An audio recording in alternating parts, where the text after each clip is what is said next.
എന്തെന്നാൽ വെളിപ്പെടാതെ നിഗൂഢമായത് ഒന്നുമില്ല, അറിയപ്പെടാതെയും പരസ്യമാകാതെയും മറച്ചുവെക്കപ്പെട്ടതും ഒന്നുമില്ല. വിശുദ്ധ ലൂക്കോസ് എഴുതിയ രക്ഷാസുവിശേഷം 8-ാം അധ്യായം 17-ാം തിരുവചനം. നിങ്ങൾ ചെവികളിൽ മന്ത്രിക്കുന്നത് പുറമുകളിൽ പ്രഘോഷിക്കപ്പെടുമെന്ന് കർത്താവ് പറഞ്ഞു വച്ചിട്ടുണ്ടല്ലോ. വെളിപ്പെടാതെ നിഗൂഢമായിരിക്കുന്നത് ഒന്നുമില്ല. പലപ്പോഴും മനുഷ്യൻ ചിന്തിക്കുന്നത് ഞാൻ നിഗൂഢമെന്ന് കാണുന്നത് ആരും അറിയുകയില്ല എന്നുള്ളതാണ്.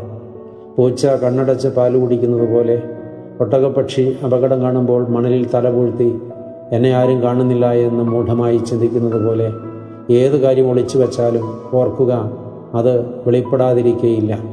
വെളിപ്പെടാതെ നിഗൂഢമായത് ഒന്നുമില്ല. എന്നെങ്കിലും എപ്പോഴെങ്കിലും ഏതെങ്കിലും സാഹചര്യത്തിൽ അത് വെളിപ്പെടുക തന്നെ ചെയ്യും. കഴിഞ്ഞ നാളുകളിൽ പാപം മറച്ചു വെച്ച പലരും പിന്നത്തേതിൽ അതിന് കൊടുക്കേണ്ടി വന്ന വില വളരെ വലുതായി